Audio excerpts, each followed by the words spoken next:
Welcome everyone, my name is Bob Harrison, Director of Sales with Ethosource Office Furniture. Today I'm thrilled to be discussing the return to the office with Stacy Martin, Director of Commercial Sales and Leasing at Hankin Group in Exton, Pennsylvania. Welcome Stacy. Hey, it's so great to be here today. Thank you so much for this opportunity. Thank you very much for coming on and taking some time to share your insights on a very relevant topic that we're all very interested in. Thanks again. Are deals that were in the works prior to COVID-19 being modified to accommodate post-pandemic considerations? Yes, they are, but we personally haven't seen them in our portfolio yet. What we have seen is certainly deals being put on hold, not just because maybe the business fell off, but people were just scared. So even though they might have had the business, they're just preserving their cash and just delaying any CapExes.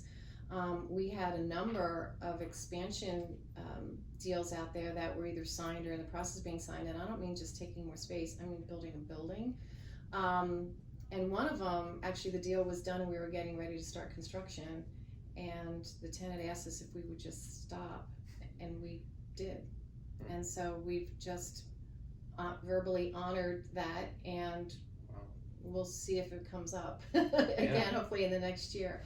So that was interesting for us. So we're still signing leases of the deals we're doing. Nobody's asked for any lease changes, but I know for a fact it's out there that people are looking at the force majeure language, making sure that it accommodates the situation of a pandemic or a government shutdown. Retail deals especially are looking at that.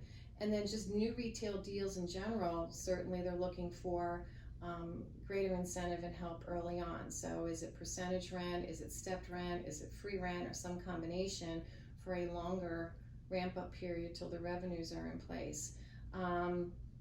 Some retailers were out there looking for space that now they might not be able to use. So they're changing their search criteria.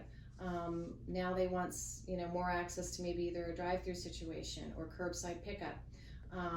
A lot of this click and pick that we're doing these days needs to be accommodated. So they might want more outside space than inside space. So that's changing the deals too, not just deal terms, but certainly the criteria. That's what we've been seeing largely. It's interesting. It's incredibly, it's fascinating. If you follow.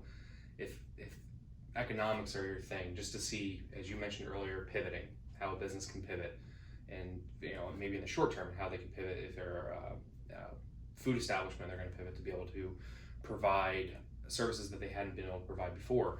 But then if you look at it from instead of the immediate 90-day, 120-day and beyond, that window, to the 9-month, 18-month window.